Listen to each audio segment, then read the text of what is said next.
Hello guys, welcome back to another movie review, and today we are reviewing Halle Berry's new movie, Never Let Go.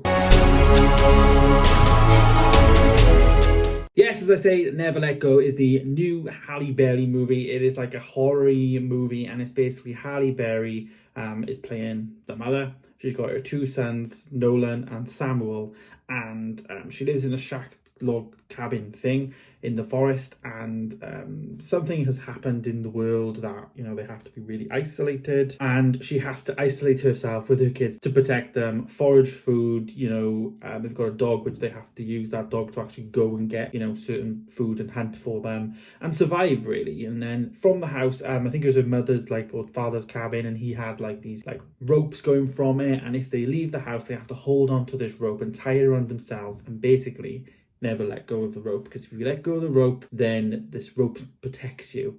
And we see that if they don't hold the rope or they get off the rope, then they can kind of see these demon things coming out of like the ground and stuff like that and coming towards them. Whereas if they have the rope on, then they're kind of protected. So that's kind of the logic. It's a little bit of a fantasy horror movie really is what I would generate it as. I gotta say, I thought it was all right. There were some big moments in the film, like some big calls that you know, it's one of them.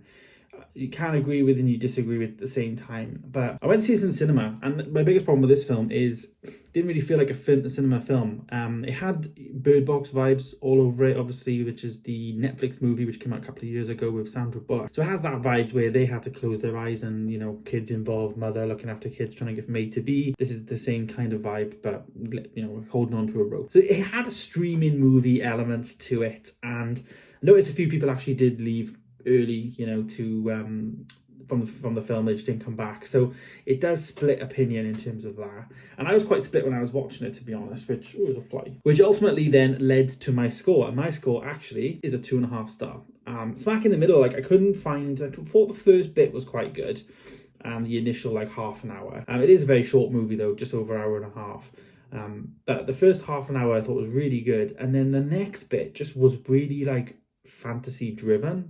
It's hard to explain, but it was really out there. And then the end of the movie ultimately didn't make sense, because there were some decisions that were made, and then you were kind of left with, I'm not going to spoil it, but there were some big decisions made, and it didn't sit right with me. I didn't think they needed to take that course of action to propel the story forward. I feel like they were doing that already, and it was going quite well. So the decision that was made threw it off course. So I was probably maybe a 3.5, 3 star, but I had to drop the score then down because it just didn't land for me. But I think the kid actors were really good. Their names here are Anthony B. Jenkins played Samuel, and Percy Daggs played Nolan. And I think the kids really did outperform the adults in this movie, and they did really good. They honestly did.